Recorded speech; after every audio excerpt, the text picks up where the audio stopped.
آج کا ہمارا عنوان ہے چندریان 2 اور پاکستان۔ بیجا تنقید تو ہر جگہ ہوتی ہے۔ پہلے یہ تنقید گلی محلوں اور دکانوں میں ہوا کرتی تھی۔ دنیا میں سوشل میڈیا کا استعمال بڑھتے ہی یہ تنقید تیزی سے پھیلنا بھی شروع ہو گئی۔ ایسی ہی تنقید پاکستان کے زیر سمندر گیس اور معدنیات کے ذخائر کی دریافت میں ناکامی کے باعث بھی سامنے آئی۔ کیکڑا 1 کے مقام پر 5560 میٹر زیر سمندر کھدائی پر 14 ارب روپے خرچ ہوئے۔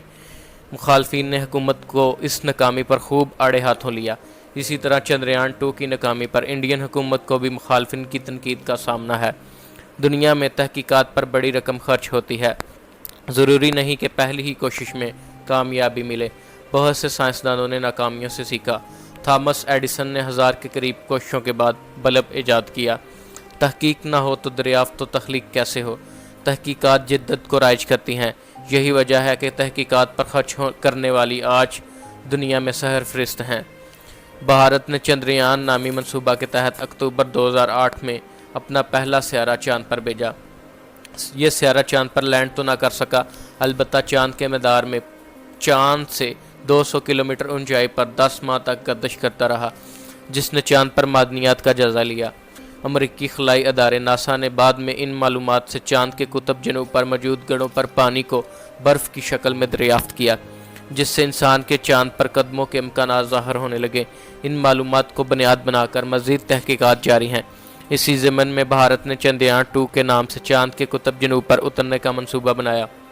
انڈین اسپیس ریسرچ آرگنائزیشن نے اسے ترتیب دیا، جس پر $140 ملین کا خرچ ہوا، جو سری ہاری کوٹا اسپیس سینٹر سے 22 جولائی 2019 کو چاند پر جانے کے لیے geo synchronous satellite launch vehicle mark 3 کے ذریعے لانچ کیا گیا۔ چندریان 2 ایک لونار آربیٹر، لینڈر اور روور پر مشتمل تھا۔ ان تمام مشینوں کو بھارت میں ہی تیار کیا گیا۔ اس سیارہ کا اہم سائنسی مشن نقشہ تیار کرنا اور چاند پر پانی کی تلاش کرنا تھا۔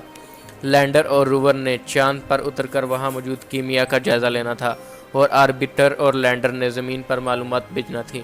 اگر یہ منصوبہ مکمل ہو جاتا تو چاند کے قطب جنوب پر اترنے کی پہلی مثال ہوتا۔ گزشتہ روز معلوم ہوا کہ سیارہ اپنے مطلوبہ ہدف سے محض 2.1 کلومیٹر کے فاصلہ پر تھا کہ اچانک اس کا زمین سے رابطہ منقطع ہو گیا۔ چاند زمین سے 3,84,800 کلومیٹر کی دوری پر ہے، یعنی بھارتی سیارہ اپنے ہدف سے 0.00546% دوری پر تھا۔ بعض کے نزدیک سیارہ چاند کے مدار میں داخل ہونے کے بعد اپنی رفتار برقرار نہ رکھ سکا، جس کے باعث وہ چاند سے ٹکرا کر تباہ ہو گیا۔ تاہم اصل حقائق تو تحقیقات کے بعد ہی سامنے آئیں گے۔ بھارتی اسپیس ریسرچ آرگنائزیشن کے چیف ناکامی کے باعث اپنے جذبات پر قابو نہ رکھ سکے اور آبدیدہ ہو گئے۔ وہاں موجود بھارتی وزیر اعظم انہیں دلاسا دیتے رہے۔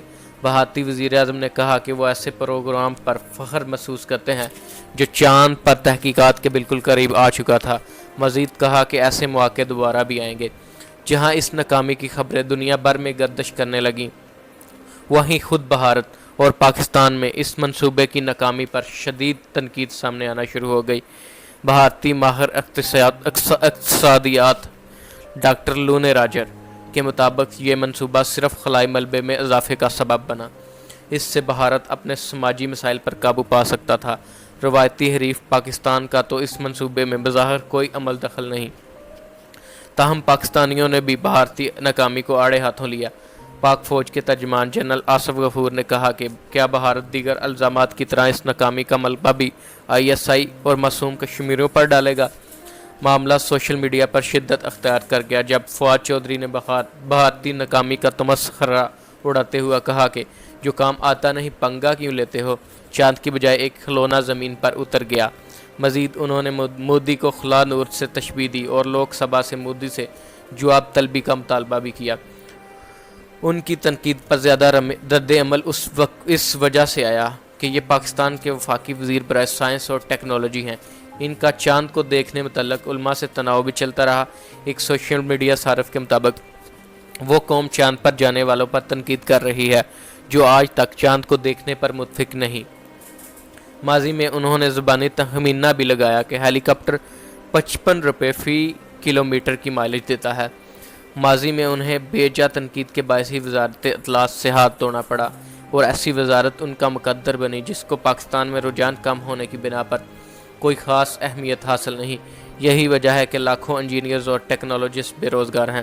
فواد چودھری کو جہاں بھارتی صارفین نے تنقید کا نشانہ بنایا، وہیں بعض پاکستانیوں نے بھی خوب آڑے ہاتھوں لیا۔ ایک صارف نے کہا، پاکستان نے فواد چودھری کی قیادت میں پہلا قدم زمین پر رکھ دیا ہے۔ اب ہم چاند سے محض 3,84,800 کلومیٹر کی دوری پر ہیں۔ پاکستانی خلائی تحقیقی ادارہ سپارکو چین کی مدد سے 2 ہی موسمی سیارچے خلا میں بھیج سکا ہے، جبکہ بھارتی خلائی ادارہ اکیلے ہی 104 سیٹلائٹس لانچ کر چکا ہے۔ اگر آج چین کے مفادات بدل جائیں تو ہمیں ٹیکنالوجی کی دنیا میں کس کی حمایت حاصل ہوگی؟ کیا ہم ٹیکنالوجی کی دنیا میں خود مختار بن پائیں گے؟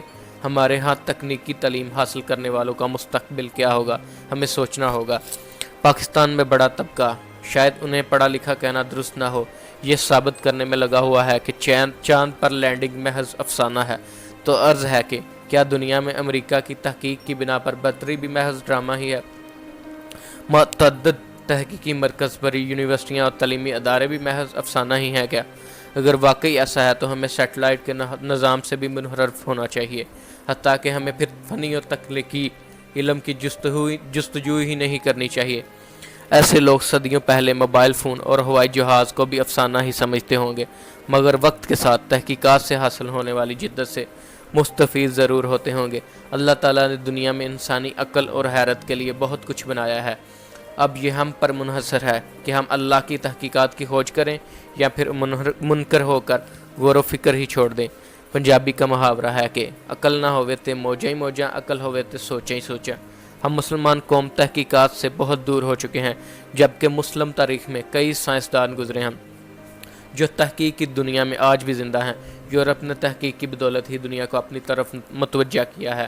امریکہ دنیا کی ذہین دماغ استعمال کرتا ہے، پڑھے لکھے لوگوں کو اچھا معاوضہ دے کر تحقیقات کراتا ہے۔ وہی قومیں دنیا کی دوڑ میں شامل رہیں گی جو جدت کو ساتھ لے کر چلیں گی۔ جس کو خود کوئی خاطر خواہ کامیابی نصیب نہ ہو، وہی دوسروں کی ناکامیوں پر خوش ہو سکتا ہے، مگر ہم تو ایسے نہیں ہیں، بالکل ہرگز نہیں۔